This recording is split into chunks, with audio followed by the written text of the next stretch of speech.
Canda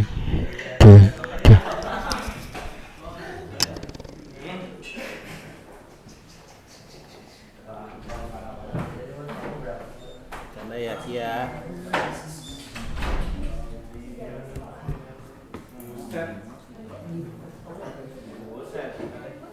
Ini banget, beda banget. Coba lu lihat dah, biar dari komentarin.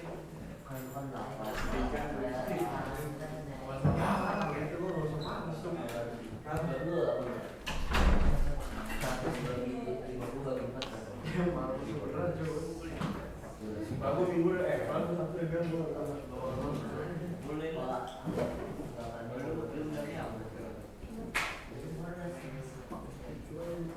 Sudah semua nih, Rek? Masih ada yang di toilet?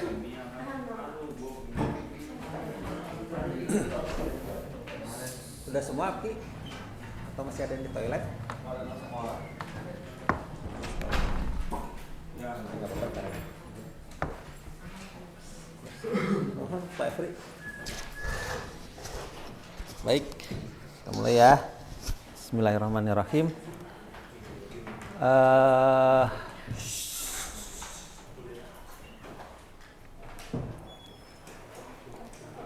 Nggak ada ini kan, nggak ada kesulitan dengan materi yang kemarin Bapak bahas. Nggak susah gitu kan?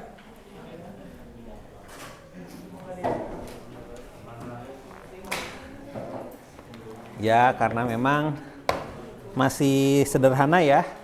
Karena kemarin itu kita baru bahas tentang materi, ya. Materi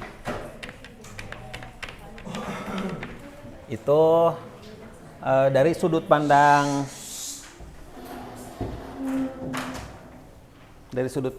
kimia ini dibagi ada campuran,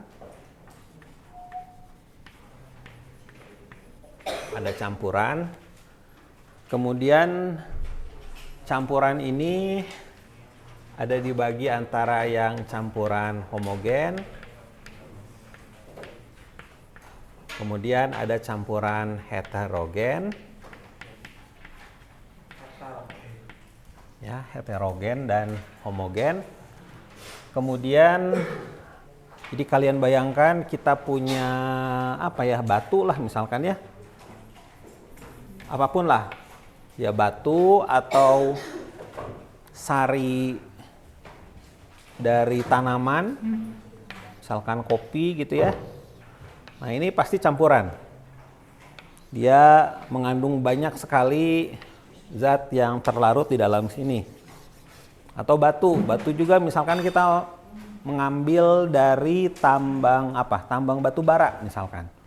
Batu bara walaupun hitam dan kita bilang itu 100% karbon, tetapi sebenarnya banyak sekali yang bukan karbon di sana. Zat-zat pengotor dari biji tadi. Atau kalian tahu cara mengambil emas? Pernah lihat mungkin di film-film ya. Digali tanah di sungai kemudian dicuci. Nah itu awalnya pasti campuran. Semuanya bergabung ada di situ. Nah kemudian dari pergabungan ini kita lakukan proses pemurnian. Ya, dari campuran kemudian dia diproses menjadi, nah ini proses berikutnya berubah menjadi zat murni. Jadi yang tadinya cairan yang bercampur aduk ini gitu ya, kemudian diproses oleh sebuah proses fisika ya. Biasanya fisika itu dimulai dengan pemisahan filtrasi misalkan ya. Filtrasi itu apa? Filter atau penyaringan, betul. Kemudian ada juga penguapan, misalkan pemisahan cairan dari cairan. Penguapan dipisahkan dengan cara membedakan titik didih, ya. penguapan atau istilahnya destilasi. Kemudian ada proses kromatografi namanya. Kromatografi. Ini dipisahkan dari perbedaan kecepatan difusi namanya. Jadi kalau kalian, contohnya apa ya? Oh, kalian tahu di pinggir jalan itu suka ada tambal ban gitu ya, yang tulisannya adalah isi gas. Ya, mau kemana sih? Yang tulisannya adalah mengisi gas nitrogen. Itu nitrogen ya nggak 100% sih, katakanlah 99%. Nitrogen 99%. Dari mana diperolehnya? Tentu dari udara sekitar. Udara sekitar itu mengandung nitrogen kira-kira 78%. 78% atau 80% ya. Nah, ini diubah menjadi 99% menggunakan prinsip kromatografi. Kromatografi ini mirip dengan filtrasi ya, mirip dengan filtrasi tetapi lebih rapat. Sehingga bisa mengfilter gas. Yang ini nitrogen tadinya kan campur ada oksigen, ada lain-lain gitu ya. Nah, ini dibuang dengan perbedaan kecepatan difusi namanya. Kecepatan difusi melalui sebuah media namanya filter zeolit. Ya, ada filter gitu ya. Ini sebuah filter, isinya itu sebuah material yang menempel lebih kuat, sedikit lebih kuat dengan oksigen. Jadi udara dari luar masuk ke sini, dikasih tekanan, kemudian setelah itu udara dibiarkan lewat ke sini, yang tadinya ada nitrogen dan oksigen, ini oksigennya kemudian tertahan di sini. Tertahan, ini masih dalam kondisi bertekanan ya. Kemudian setelah itu di dalam kondisi masih bertekanan, udaranya diputar. Sampai akhirnya katakanlah 2-3 kali putar. Kemudian setelah itu di sini dikasih percabangan masuk ke tabung. Ya, lalu ditutup, tekanan dirilis lagi. Nah, oksigen yang tadi menempel di sini ini kembali lepas, dibuang keluar. Ya, jadi nanti di sini kita punya nitrogen, di sini punya, kalau ditangkap lagi itu oksigen. Prinsipnya seperti ini. Ini adalah prinsip kromatografi atau kadang-kadang disebut sebagai molecular sieve atau penyaringan tingkat molekular. Intinya adalah perbedaan kecepatan difusi. Nah, hari ini kita akan masuk ke zat murni. Itu adalah dari tadi campuran, kita sudah pisahkan dengan prinsip-prinsip proses-proses fisika, hingga akhirnya kita punya zat murni. Ya. Nah, zat murni misalkan kalau di sini dari udara, artinya kita bisa peroleh adanya nitrogen, adanya oksigen. Kalau mau dipilah lagi, nanti kita dapat gas CO2 misalkan, dan seterusnya. Oke. Nah, zat murni ini terbagi ada dua jenis. Yang pertama itu adalah ada yang tahu? Senyawa. Yang kedua itu adalah unsur. Ya, senyawa, dan yang kedua adalah unsur. Apa itu senyawa? Apa itu unsur? Ada yang udah tahu? Boleh acungkan tangan. Fawaz, kira-kira apa bedanya senyawa dan unsur?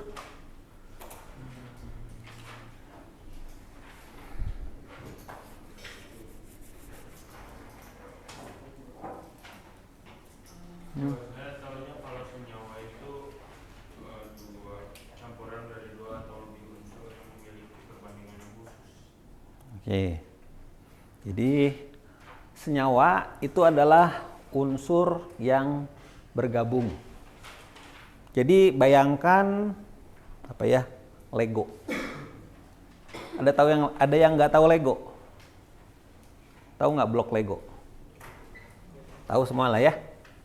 Jadi Lego itu kan ada yang biru misalkan ya. Ini Lego warna biru. Ya, dia punya ada yang ininya 6. Ya, sebutlah Lego yang lain. Warnanya merah.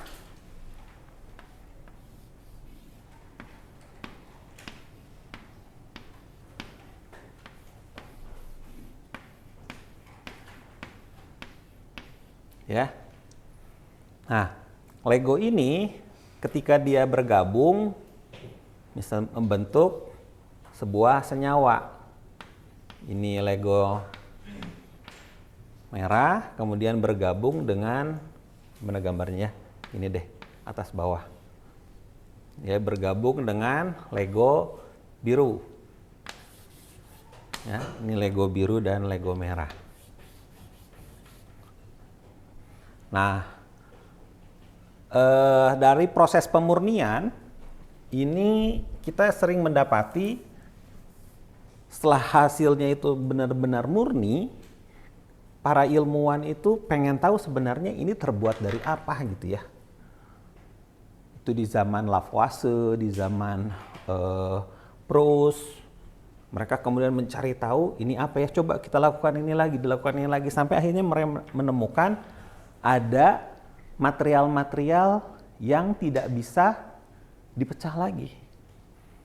Jadi ini dipecah-pecah gitu ya. Jadi kalau tadi kita bicara tentang campuran, dari campuran dipisah. Dipisah ternyata oh ini terbuat dari ini gitu ya. Terbuat dari zat A, B, C, D dan seterusnya. Kemudian dari A coba dipisah lagi. Oh ternyata masih bisa. Dari A dibuat jadi A1, A2, A3.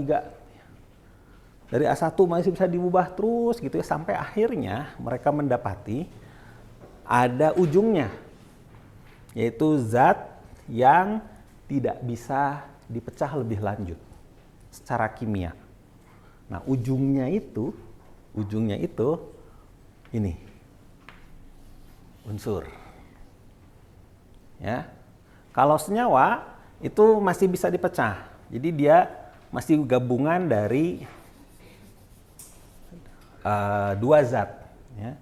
Begitu dia dipecah, terpisah menjadi dua zat yang berbeda.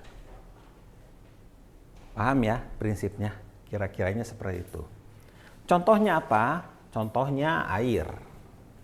Molekul air itu terdiri dari satu molekul oksigen, satu atom oksigen dan dua atom hidrogen. Ya, jadi kalau kita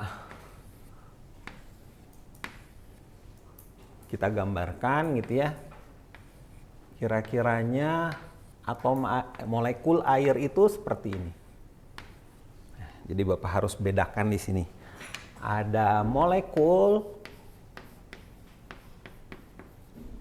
ada atom. Ya. Molekul itu adalah gabungan atom. Seperti ini. Nah, ini satu molekul nih, namanya molekul air. H2O sama dengan air. Sama dengan water. Ya. Nah, air ini terdiri dari atom hidrogen dan oksigen. Jadi kalau misalkan kembali ke analogi Lego, ini molekul air, ini atom-atom penyusunnya. Ya. Ini disebutnya senyawa, ini disebutnya unsur. Ya. Ini senyawa, ini disebutnya unsur.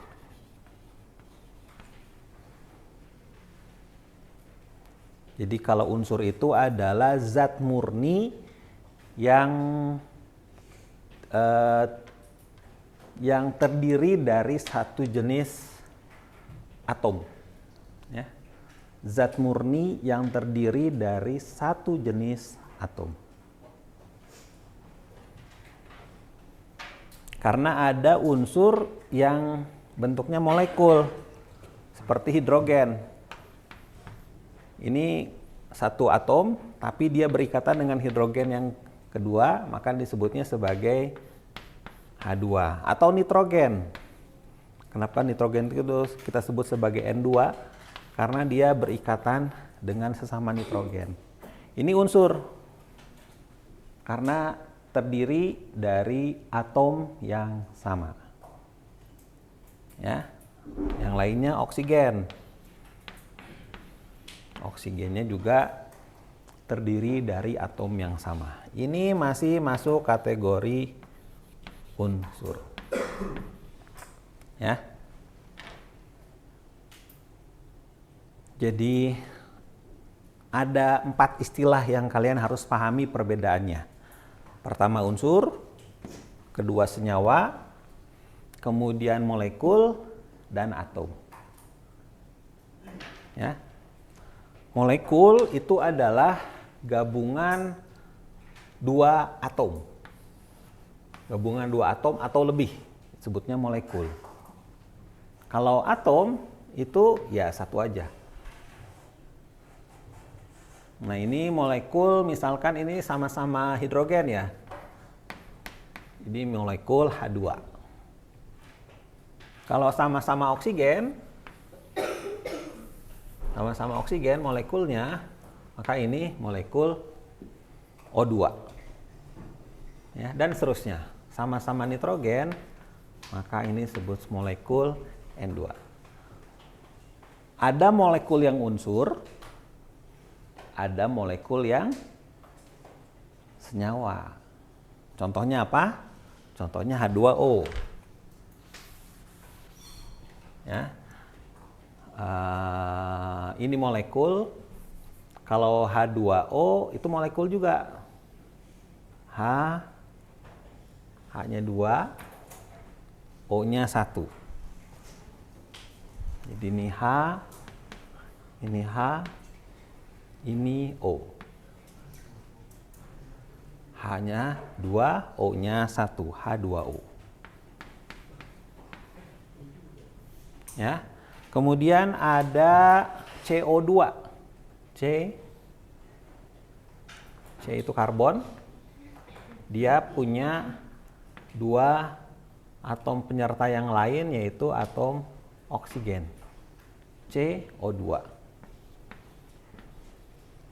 Ini molekul juga. Ya. Molekul. Tapi molekul ini adalah molekul unsur. Yang ini adalah molekul senyawa. Kenapa? Karena dia terdiri dari dua atom yang berbeda. Ya, jadi atomnya harus beda, baru kita sebut senyawa. Kalau atomnya sama, itu adalah bagian dari unsur.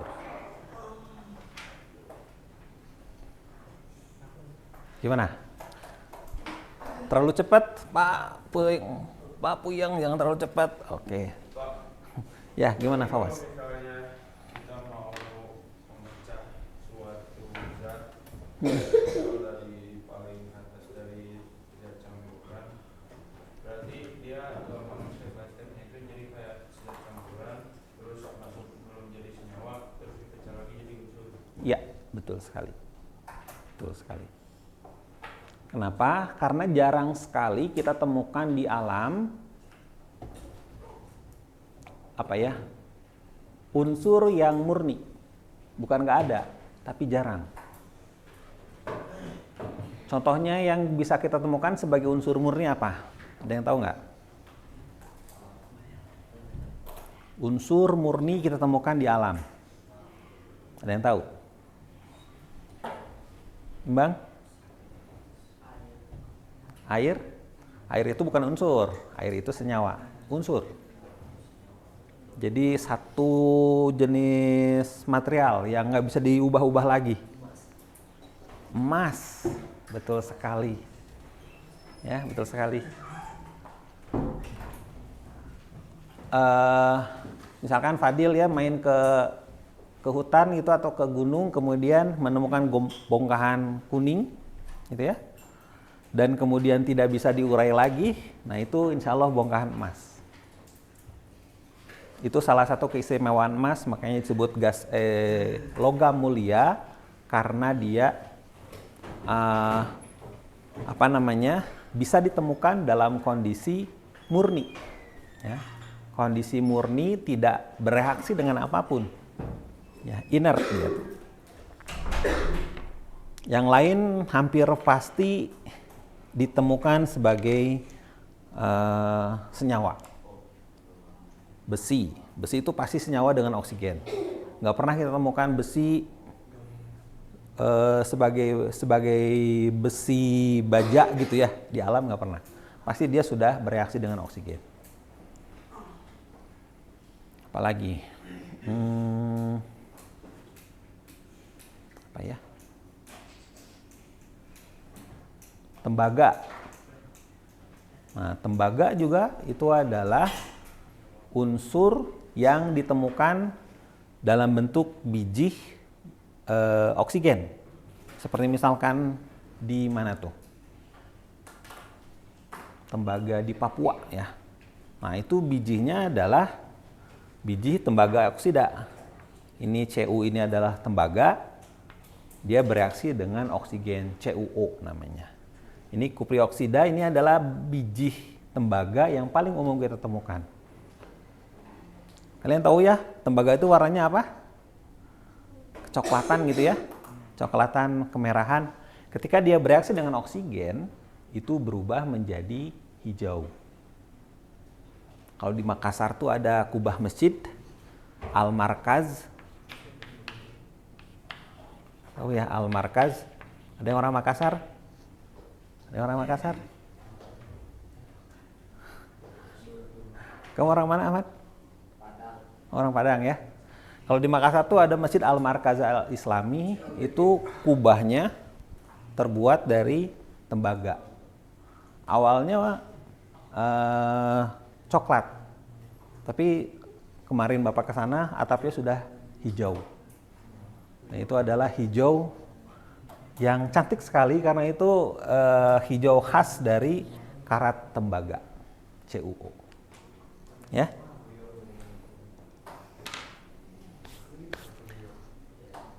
Oke. Mana penghapusnya ya? Oh ini.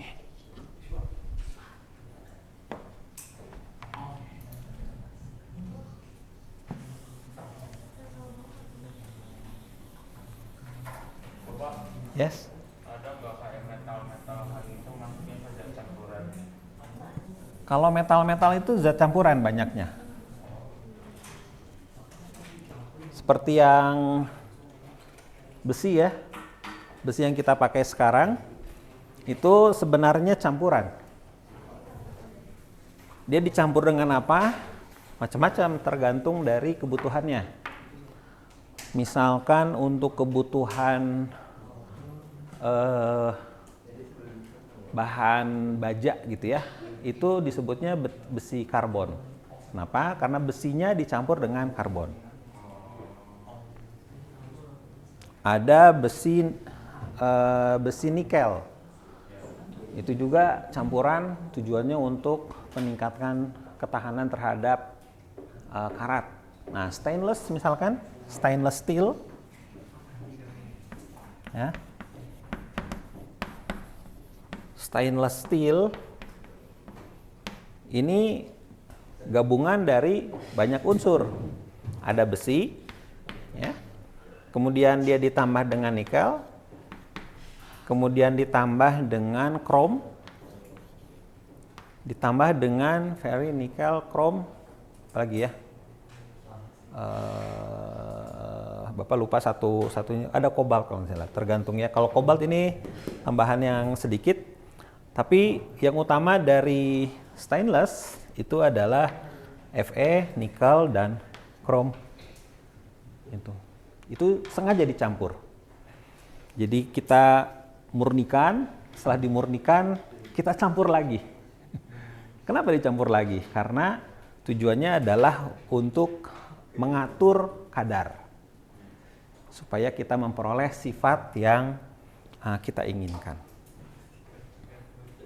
Ya. Metal bisa diklasifikasikan jadi larutan nggak, Pak? Metal itu sebenarnya larutan, cuman larutan padat dalam padat. Nah, itu biasanya kita sebut sebagai alloy kalau istilah metal ya. Jadi istilah campuran itu banyak. Misalkan ada larutan. Tapi larutan ini adalah fasanya cair. Biasanya begitu, dalam air atau dalam alkohol atau dalam cuka gitu ya. Itu larutan. Jadi fasanya cair. Kalau fasanya padat, kita sebut sebagai alloy. Ini biasanya fasanya padat. Alloy. Alloy itu artinya paduan. Seperti misalkan perunggu. Perunggu itu alloy. Perunggu itu campuran dari tembaga, kemudian apalagi ya Bapak lupa? Tembaga, sama besi ya, sama timah. Pokoknya yang namanya perunggu itu paduan atau alloy. Perunggu itu alloy. Kalau gas itu sebutnya larutan juga sih kalau gas ya, nggak ada istilah khusus. Bapak, Ya. alloy, kenapa namanya alloy itu kan yang membuat namanya alloy? Bukan sih, itu bahasa Inggris. Alloy itu bahasa Inggris. Artinya paduan. Gitu. Alloy. Kenapa?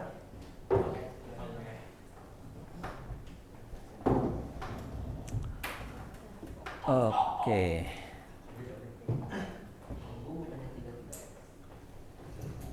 Ya. Nah, kita sudah mulai kenal nih. Ada yang istilahnya senyawa, ada istilahnya unsur. Senyawa ini dia berkorelasi dengan molekul.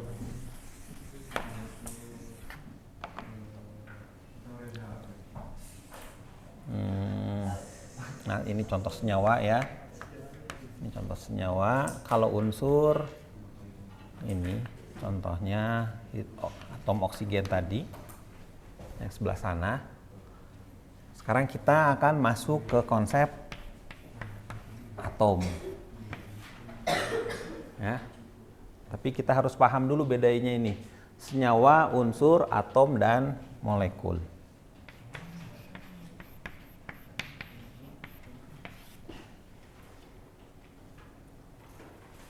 Di antara empat ini ada yang masih samar-samar.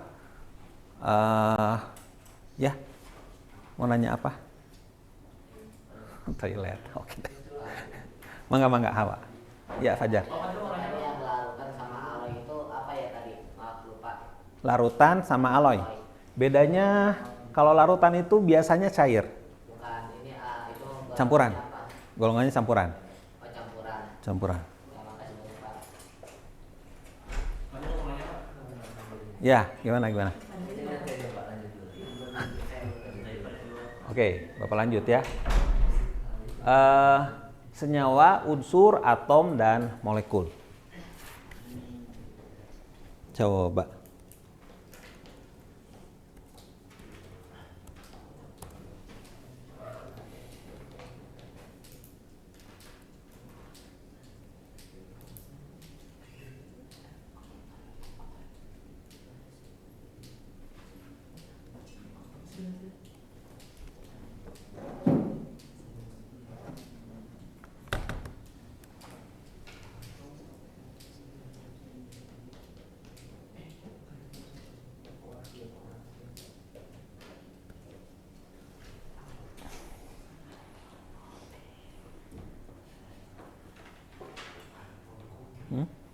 Kok nggak muncul? Oh.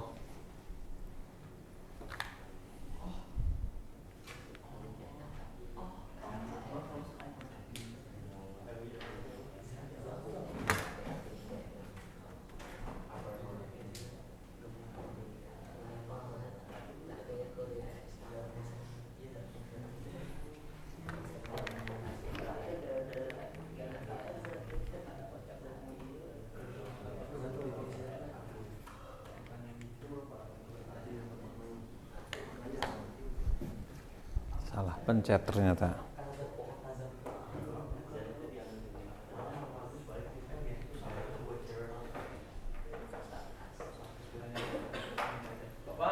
Yes. Kenapa? Zat itu definisinya apa sih, Pak? Zat atau materi ya. Zat itu sama dengan materi. Definisinya apa? Segala sesuatu yang memiliki massa dan menempati ruang.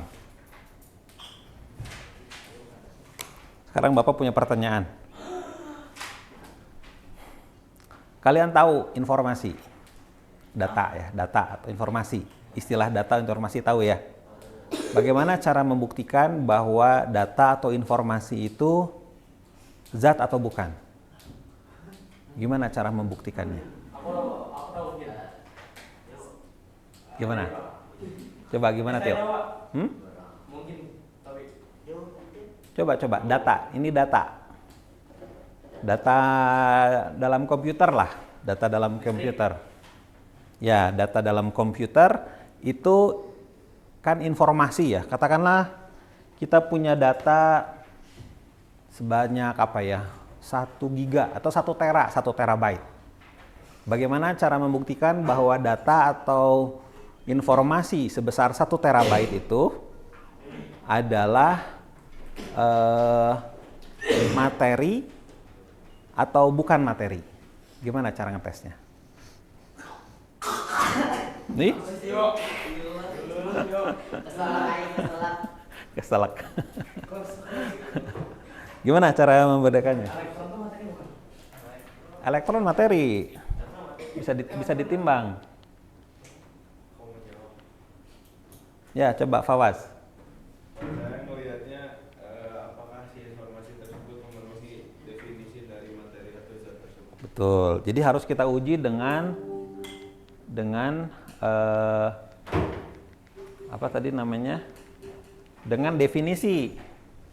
Ya, definisinya adalah yang namanya materi itu segala sesuatu yang menempati ruang dan memiliki massa. Kok nggak mau sih?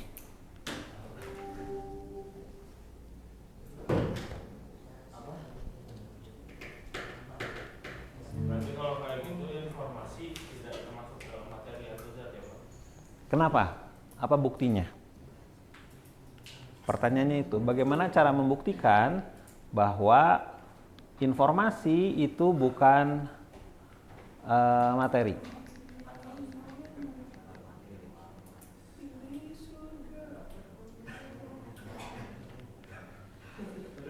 Ayo pikir. Bapak sambil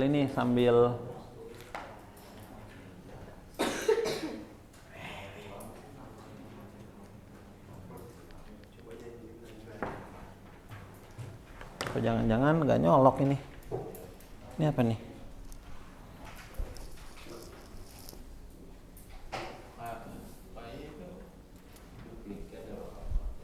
Duplicate. Ya udahlah.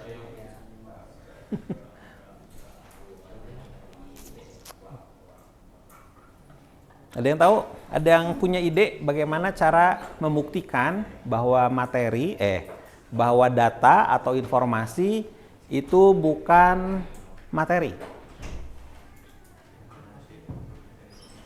Bukan materi.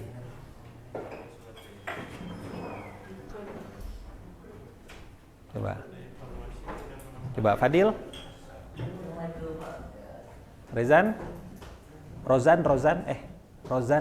Rozan ya, kamu tuh Rozan ya? Rozan? Menurut saya bukan karena nggak tahu sih, karena belum tahu cara mengukur massa. Belum tahu cara mengukur massa. Mengukur massa ya kita simpan dalam. Massa dari informasi. Bagaimana? Bisa nggak kita ukur? Bagaimana cara membuktikannya? Ini gampang. Kalian punya hard disk kosong misalkan ya. Hard disk kosong ditimbang. Beratnya berapa? Sebutlah, bawa nggak tahu. 150 gram misalkan. Oke. Kemudian kalian isi itu hard disk sama informasi. Masukin informasi dari perpustakaan ke dalam hard disk tadi. Sampai penuh itu si hard disk, sebutlah 1 terabyte atau 2 terabyte. 2 terabyte itu informasi. Mungkin kalau buku-buku di perpustakaan ini kita ubah jadi informasi itu nggak sampai 100 giga. Jadi artinya perlu informasi 10 kali lipat 100 kali lipat dari perpustakaan kita. Itu baru 1 terabyte. Ya. Masuk ke dalam hard disk tadi. Timbang lagi hard disknya. Bertambah nggak? Enggak. Begitu cara kalian membuktikan bahwa ini materi atau bukan. Timbang aja. Kenapa? Karena definisi dari materi itu adalah sesuatu yang memiliki massa atau menempati ruang. Ya. Bukan. Itu adalah data atau informasi itu sebuah pola. Sebuah pola. Tapi polanya pola khusus yang bisa dipahami oleh manusia. Sebuah pola. Tanpa pengamat, gitu ya. Informasi itu butuh pengamat. Tanpa pengamat, pola yang seteratur apapun kehilangan makna. Kenyang ya? Kenyang informasi. Ya, sebuah pola. Bapak, Ya. berarti informasi-informasi di otak yang muncul karena banyaknya mungkin sarafnya melebar karena banyak informasi, terus si sinyal-sinyal listrik di dalam otak ini itu berarti bukan materi, sinyal-sinyal listrik. Bukan. Karena informasi itu direpresentasikan dengan tinta. Itu representasi aja. Direpresentasikan dengan kode Morse. Direpresentasikan dengan bit 0 dan 1. Cuman representasi aja. Tapi informasi sendiri bukan itu gitu. Dia adalah sebuah pola yang memiliki makna bagi manusia. Gitu. Contoh misalkan, sebuah pola tapi karena tidak punya makna buat kita itu menjadi bukan informasi. Misalkan kicauan burung. Ya. Kicauan burung itu ada polanya tuh. Cuman karena kita tidak memiliki kemampuan untuk memahaminya, maka itu jadi noise. Jadi cuman sekedar istilahnya bising, bukan informasi. Jadi informasi itu pola yang bisa kita pahami. Ya. Bapak, Yes. Fadil nanya sebelumnya, senyawa sama unsur, senyawa sama molekul bedanya apa? Senyawa sama molekul. Kalau molekul, Bedanya apa aja, Pak? ya nggak apa-apa. Ya justru itu kan makanya Bapak tanya, bedanya ini nih kalian harus tahu. Senyawa itu apa, molekul itu apa. Oke, senyawa itu adalah perpaduan dari, gini gampangnya. Bentar, Bapak ralat. Molekul itu adalah gabungan atom. Ya, gabungan atom.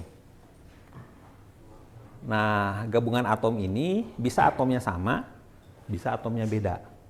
Kalau atomnya beda, itu namanya senyawa. Kalau atomnya sama, masih kita sebut unsur.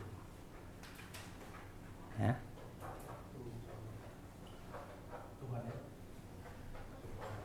Nanti kita akan pelajari karena ini terkait dengan jenis ikatan. Tapi bukan pertemuan sekarang, mungkin masih 5 pertemuan lagi lah.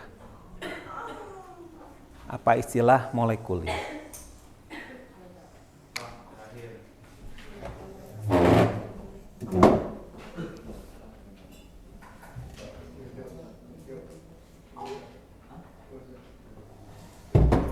Yes?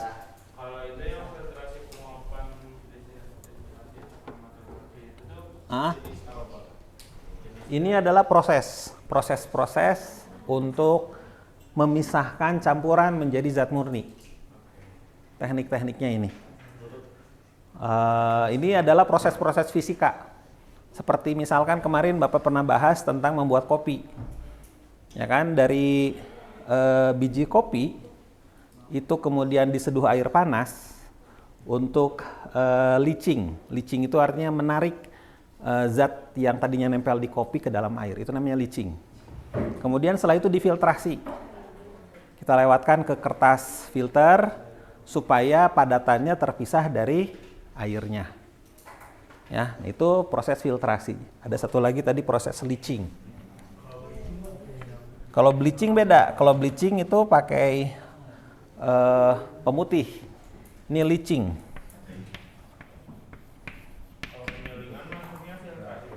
Kalau penyulingan di sini destilasi. Ya, jadi dari leaching, kemudian difiltrasi, kemudian kita uapkan airnya, maka kita akan dapatkan kristal kafein nantinya. Gitu.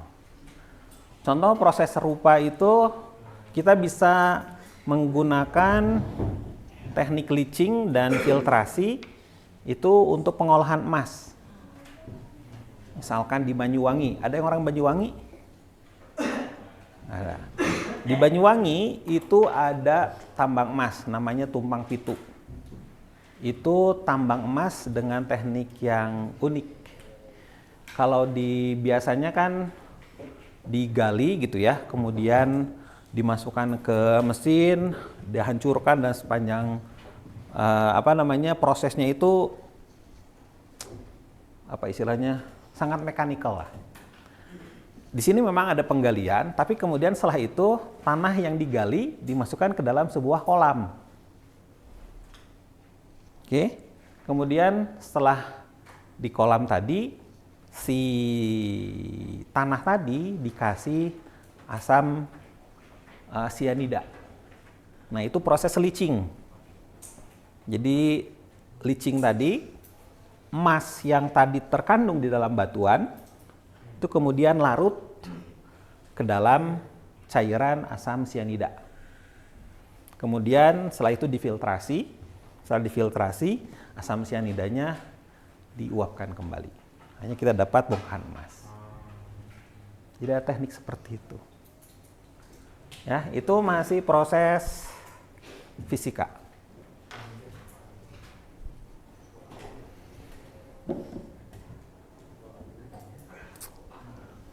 Aku nggak bisa show, kenapa ya? Kenapa? Salah masuk apa ini ya kali ya?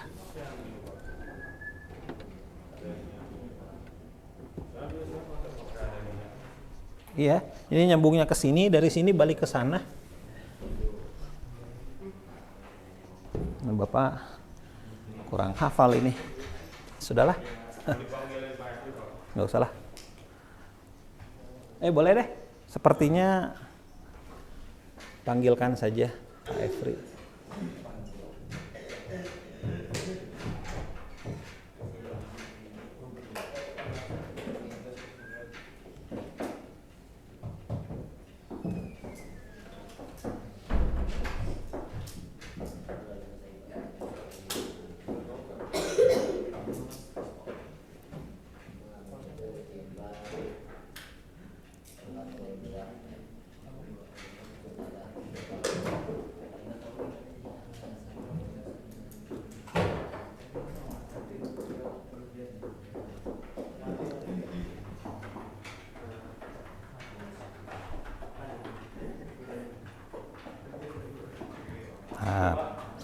Ya. Kenapa? Oh, zat antimateri. Oh, itu fisika yang sangat menarik itu. Jadi begini. Penemuan modern ya, itu kita akan sampai ke sana nanti. Yaitu kita belajar sesuatu yang namanya fisika kuantum. Jadi fisika kuantum itu fisika yang kita tuh masuk sampai ke subatomik gitu ya. Dan di level kuantum itu ternyata sifat dari zat itu ternyata tidak lagi sesederhana bisa ditimbang dan memenuhi ruang. Itu nantilah kita bahas ya. Tapi fisika kuantum itu perpaduan antara bentuk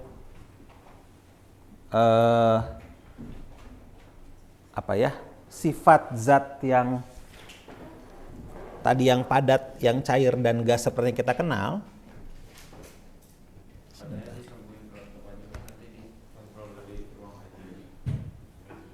Oh begitu, oke. Semestinya sudah sekarang.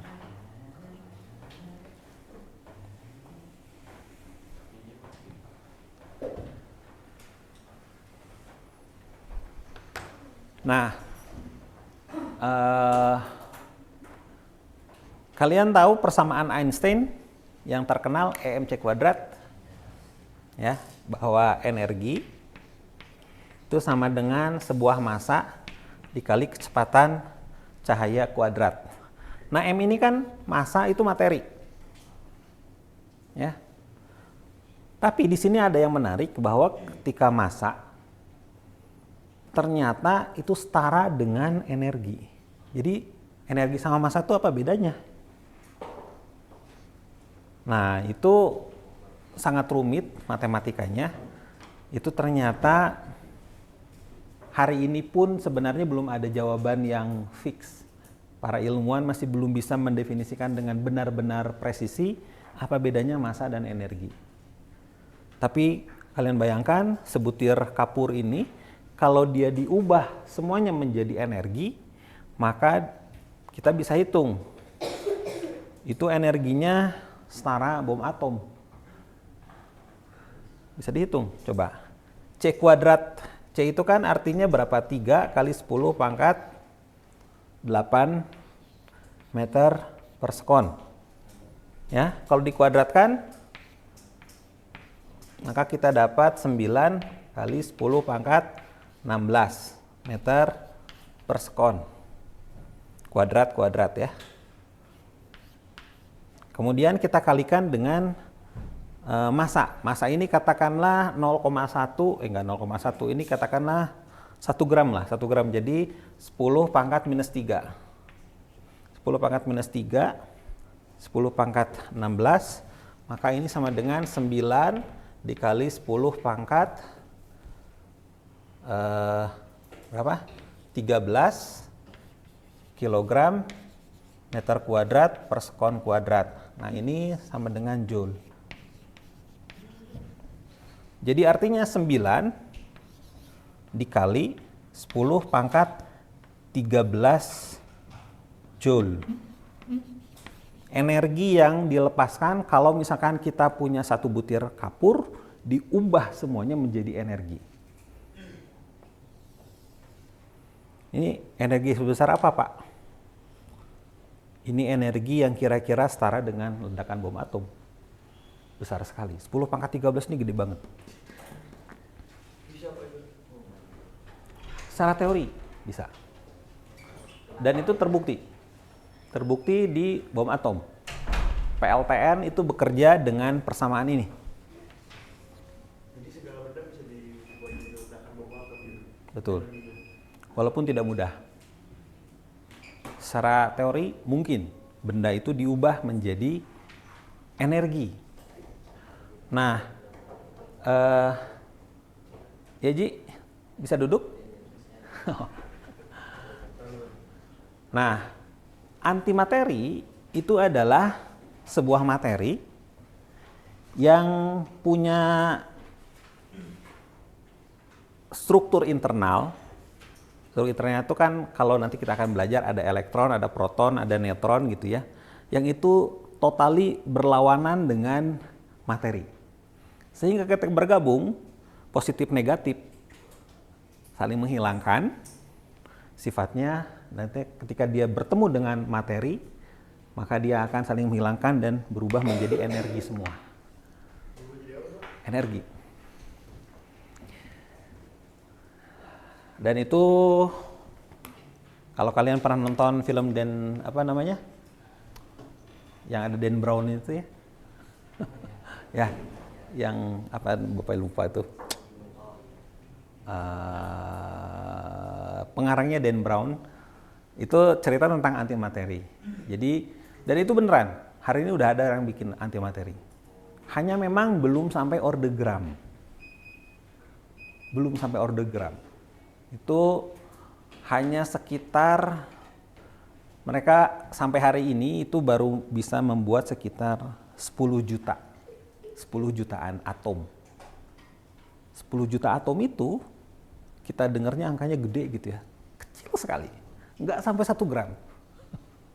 Nggak sampai 1 gram. Dan itu kalau dihasilkan dari prosesnya panjang sekali. Kalian bisa cari di YouTube lah. Bapak juga lihatnya, wow, ternyata sudah ada yang bisa bikin antimateri. Antimateri itu buat apa? Hari ini sih belum ada kegunaan praktis ya. Digunakan masih untuk penelitian. Kalau yang apa di belah tuh yang apa? Fusi, Yang gede itu akselerator, siklotron itu ya. Itu dihasilkan di sana di CERN, di Swiss. Ya. Itu pun memang si antimateri memang dihasilkan di sana. Gokil dah. Ya. Nah, bagaimana cara kita tadi kita udah di sini, sekarang kita masuk ke unsur. Nah, kita lihat sedikit tentang bagaimana para ilmuwan membuat simbol-simbol terkait dengan unsur. Pertama, ini adalah sistem unsur Dalton.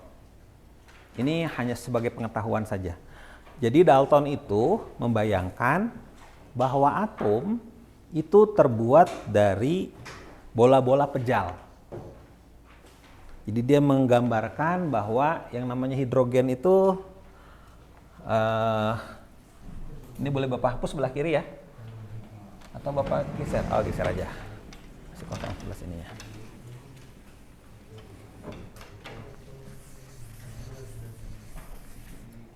Ya. Jadi dia membayangkan bahwa atom-atom itu terdiri dari bola-bola pejal yang nggak kelihatan gitu ya.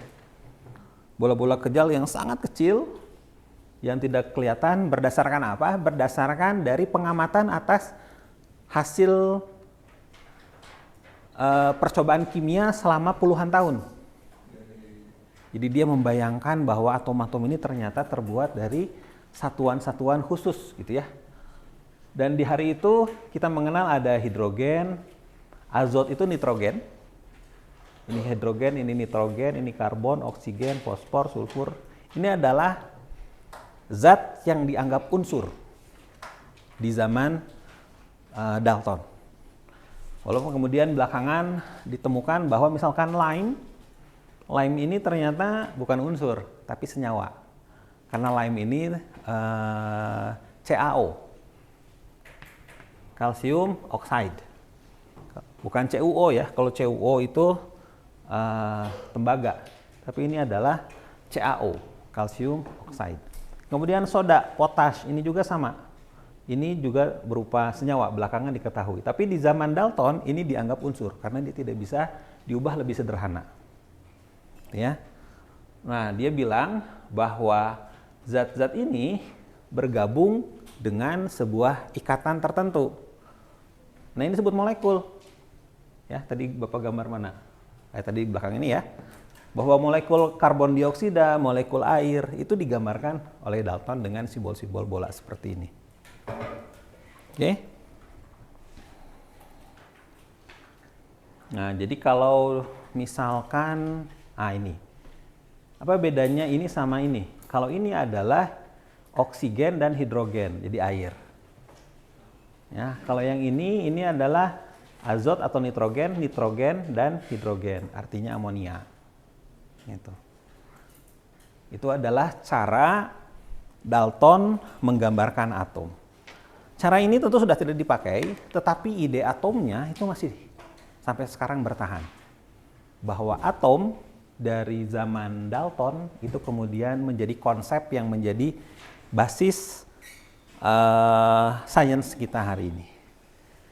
Nah, kemudian dari simbol atom Dalton ini seorang kimia,wan ini namanya Berzelius itu mencoba menulis dengan cara yang lebih praktis. Karena kalau enggak ribet, Pak. Kita harus menghafal bulatan-bulatan sebanyak 83 unsur. Zaman itu ya. Zaman itu aja masih 83 unsur. Wah, itu kalau ini hidrogen, ini oksigen. Kalau yang lain lagi gimana dong? Dibikin lagi titiknya gitu ya. Rumit. Nah, akhirnya Berzelius mengembangkan sistem simbol menggunakan huruf yang lebih mudah diingat. Ini adalah contoh beberapa unsur yang kita kenal. Pertama adalah oksigen. Ya. Oksigen itu simbolnya O. Oksigen, atomnya itu simbolnya O, tapi kalau dia molekulnya itu adalah O2. Karena dia selalu berikatan dengan oksigen lagi.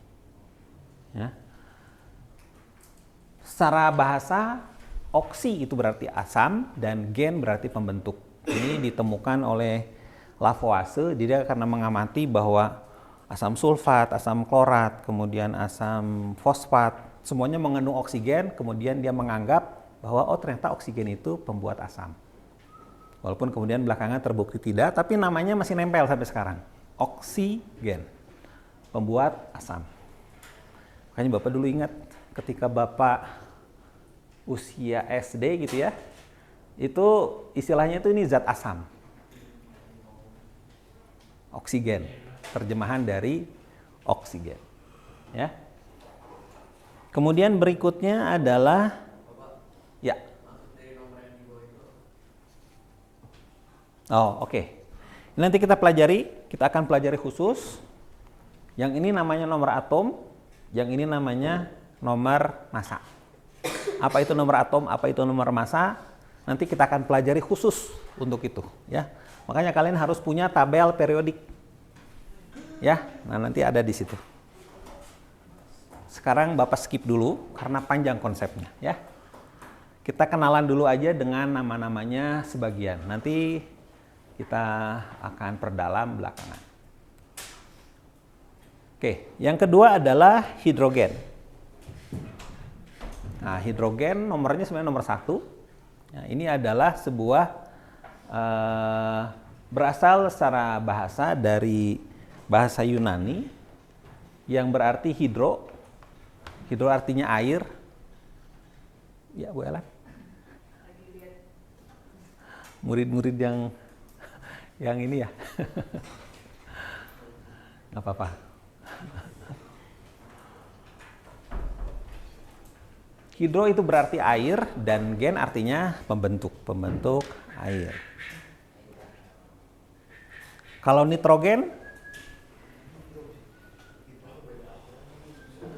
nah nitrogen itu berasal dari bahasa prinsipnya sama, gen itu pembentuk. Jadi kalau nitrogen artinya pembentuk nitron. Apa itu nitron? Itu adalah sejenis batuan yang digunakan untuk mengawetkan makanan, termasuk mengawetkan mayat sih. Di zaman ini, soalnya dari zaman Mesir digunakan untuk mengawetkan mumi, untuk mumifikasi. Ini bahasa Arab. Nitron itu dari natrun. Jadi ada zat yang namanya natrun yang mengandung nitrogen ketika dipanaskan menghasilkan gas nitrogen ini.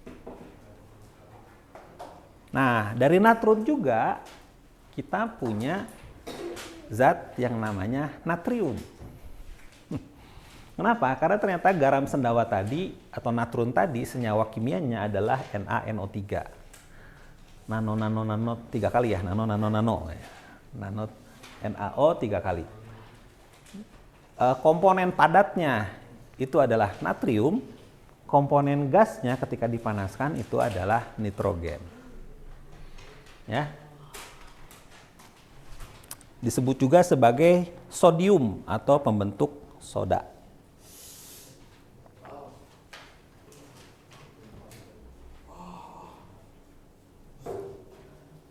Berikutnya adalah kalium. Ini adalah sebuah unsur yang terbuat dari abu pembakaran kayu. Jadi kalau kayu dibakar gitu ya. Ini kalau dulu orang punya sebuah pot gitu ya, pot from clay. Kemudian dimasukkan kayu, kayak kita bikin sate lah ya, kemudian dibakar. Dibakar terus sampai akhirnya habis, tinggal abu. Nah, abunya ini kemudian dicampur air, ya, kita guyur air, kemudian disaring, dimurnikan, maka kita akan dapatkan yang istilahnya alkoli dari bahasa Arab. Makanya sebutnya kalium. Bahasa Inggrisnya disebut potash. Karena apa? Karena ini pot ash. Abu yang tertinggal dari dalam sebuah pot. Nah, sebutnya dalam bahasa Inggris potasium. Dari kata potash. Dia mudah meledak ya. Bahan peledak bukan sih. Ada bahan peledak hari ini yang lebih jagoan dari ini. Tapi ini sangat mudah terbakar si potasium ini. Potasium dan natrium. Oke. Nah, berikutnya emas. Ini berasal secara etimologi dari bahasa Latin auror yang artinya kuning atau senja, ya. Aurum atau emas. Berikutnya, contoh berikutnya adalah perak, Ag. Ag ini dari argentum. Argen itu artinya perak, bahasa Latin. Jadi karena ini material yang sudah ditemukan sejak zaman ya zaman Yunani gitu ya. Jadi dia mewarisi nama dari zaman itu. Jadi uang perak itu disebutnya argent. Bahasa Perancis misalkan uang itu disebutnya l'argent, l'argent atau le argent nulisnya, l'argent. Ada negara namanya Argentina. Nah, itu disebut Argentina karena sungainya itu mungkin saat siang hari kali ya, disebut Sungai Perak. Rio del Plata. Nah, ini ketika dijajah oleh Spanyol. Kemudian, nah ini ada air raksa. Disebutnya Hg. Kenapa Hg? Karena dia hidroargyrum. Ya, hidroargyrum. Hidro itu air, argyrum perak, argyros. Jadi air perak. Ya. Padahal secara kimia sangat berbeda, tapi namanya mirip antara perak dan air perak. Kemudian, oke, itu.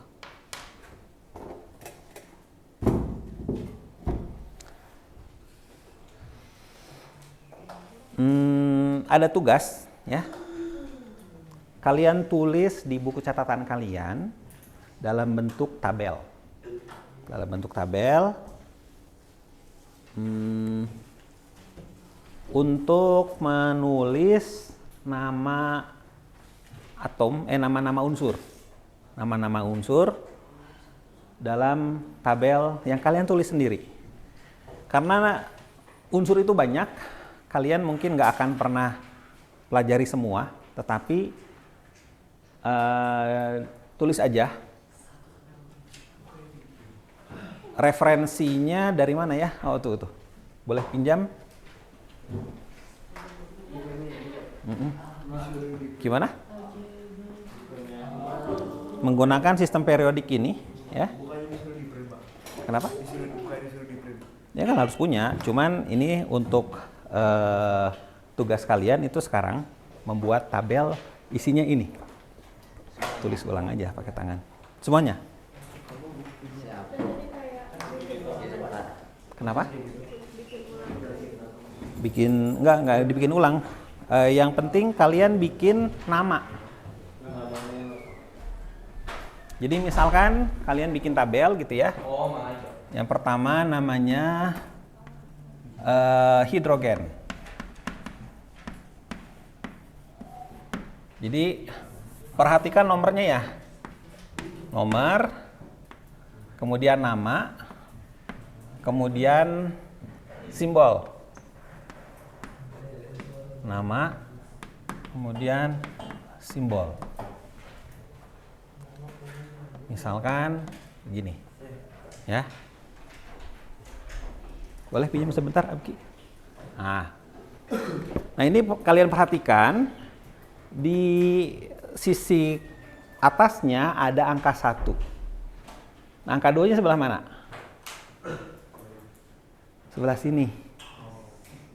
Jadi kalian bacanya gini, 1, 2, 3, 4, 5, 6, 7, 8, 9, 10, 11, 12, 13, 14, 15, 16, 18, 19. Ya. Jadi gini, urutan angkanya. Ya. Makasih. Jadi nomor 1 hidrogen, nomor 2 helium. Simbolnya He. Bikin tabel gini aja. Sambil kenalan dengan unsur-unsur yang akan kalian pelajari nanti. Nama umum lainnya itu gimana? Nama umum yang lain, seperti misalkan tadi emas ya. Emas itu nomor berapa? Nah, 79. 79. Nama ininya aurum. Simbolnya AU. Nama lainnya emas. Itu. Kalau nggak ada ya kosongkan. Ya. Seperti tadi ada yang nomor 3 itu natrium. Simbolnya Na. Nama lainnya sodium. Nah, kayak gitu. Ya. Terbayang ya?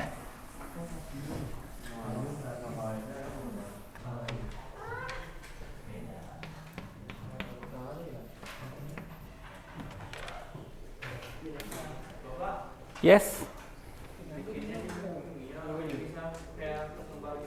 Di buku kalian, di buku catatan. Ya. Itu ada 118 unsur. Ya, jadi sampai akhir aja lah, sampai baris terakhir. Ya. Kenapa? 118 sampai yang terakhir aja. Ini nomor yang kata Mas ini bukan aurum namanya, tapi oro. Oro. Ya ini dari Masnya, tapi benar simbolnya. Oh, itu kalau itu kan nama Latin ya. Ya makanya kemudian maksud Bapak supaya kalian terbayang gitu. Apa sih AU itu? AU itu ya aurum. Gitu. Kalau oro ya sebenarnya ini kan bahasa Latin. Bahasa Spanyolnya itu oro. Oro itu artinya emas. Ini boleh kalian tulis oronya di sini oro. Oke, makasih Pak. Ya.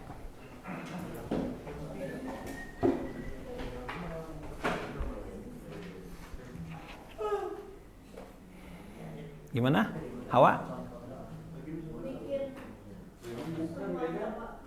Semuanya. Ya. Ya, bikin semuanya Hawa.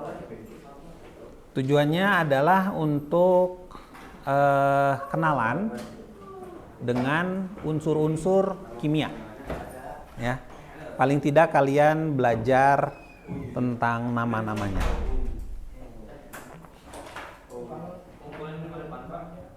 Gimana? Ya, nanti minggu depan buku catatannya Bapak periksa. Enggak semua. Yang ada aja. Dibuat yang rapi ya. Kalau bikin tabel ya dikasih garis. Jangan mencong-mencong gitu. Coba membuat catatan yang rapi.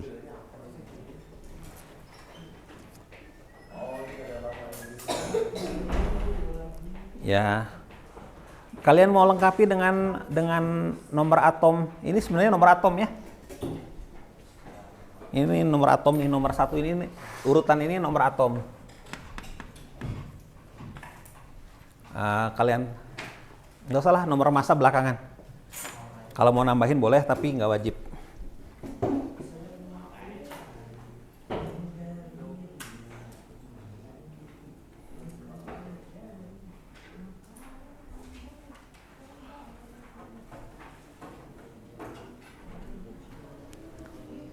Oke.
Nanti kalian coba hafalkan. Nanti ada cara menghafalnya. Cara dihafalkan berdasarkan golongan. Jadi yang kolom itu satu golongan tuh. Misalkan kolom pertama itu terdiri dari hidrogen, litium, rubidium, cesium, francium. Nah, ini kalian nanti hafalkan urutan-urutannya. Tapi nanti bukan besok ya. Sekarang tulis aja dulu. Nyantai dulu, ya. Ya, Nisma. Nggak punya tabelnya. Belum ada. Nisma bisa cari di buku kimia. Namun Nisma kan ya. Nah, itu pinjam ke perpustakaan, ambil buku kimia Brady atau Unggul Sudarmo. Nah, itu ada tabel di situ aja.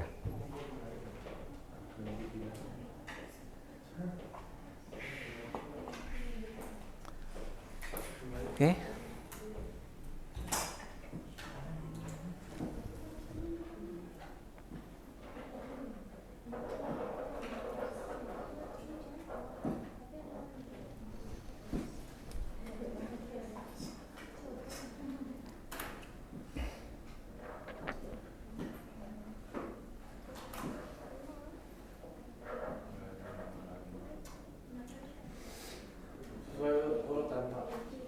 Sesuai urutan. Urutannya dari kanan dari kiri ke kanan.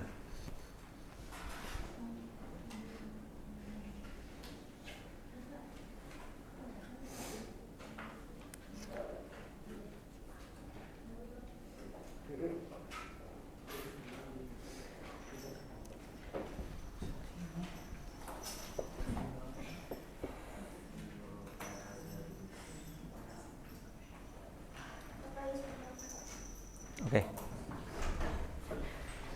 Oke, ada yang mau ditanya?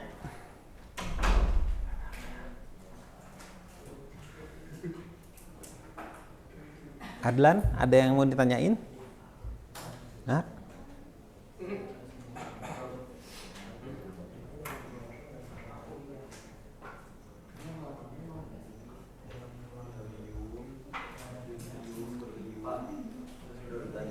Kenapa? Ya, urutannya dari kiri ke kanan. 1, 2, 3, 4. Ada nomornya. Nomor 1, kemudian nomor 2, nomor 3, nomor 4, 5, 6 terus gitu. Cari di buku kimia. Di buku kimia ke perpustakaan, bagian itunya bisa dicek. Ya, gimana? Yang paling bahaya yang mana? Yang paling bahaya. Banyak bahaya dari unsur-unsur itu. Ada yang sifatnya itu radioaktif, itu sangat berbahaya sampai setetes aja itu bisa membuat kalian mati dalam waktu 3 hari.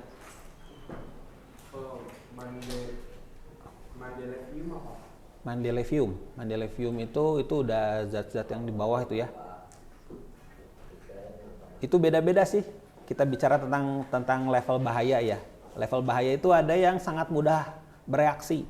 Fluor misalkan fluorin nomor berapa tuh? Nomor 5. Fluorin di kolom bagian atas 1 2 3 4 5 6 7 nomor 7 itu sangat mudah bereaksi. Tapi ketika dia sudah bereaksi itu menjadi penguat gigi fluoride. Natrium itu ketemu air meledak. Tapi setelah bereaksi dengan klor menjadi NaCl. Garam dapur. Kalau bicara tentang unsur ya tadi ada yang sangat mudah bereaksi. Kemudian hasil reaksinya stabil. Oke. Ya.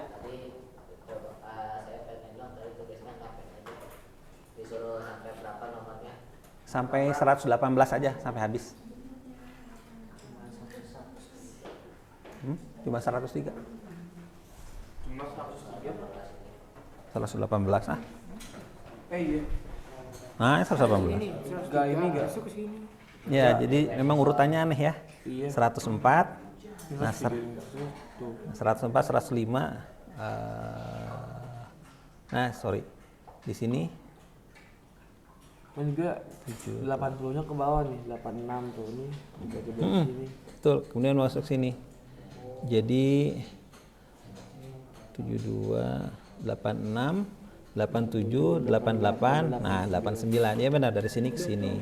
Dari sini ke sini. Ini sebenarnya supaya tabelnya lebih kompak. Nanti kita pelajari itulah. Ya. Jadi kalian ikutin aja dari sini ke sini. Terus balik lagi ke sini. Dari sini turun ke bawah. Terus balik lagi ke sini.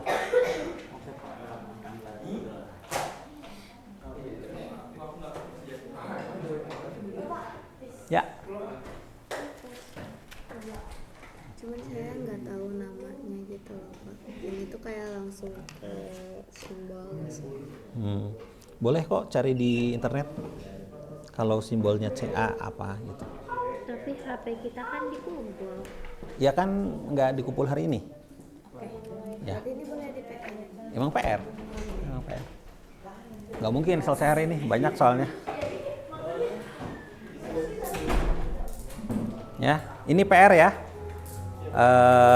Insya Allah minggu depan Bapak cek ini hasilnya. Oke. Ada pertanyaan lagi? Baiklah. Kalau tidak ada,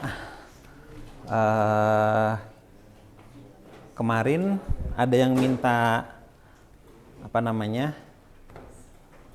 Minta PowerPoint, nanti Bapak share di grup. Insya Allah, Bapak masih rapikan dulu sedikit. Terima kasih atas perhatiannya. Assalamualaikum warahmatullahi wabarakatuh.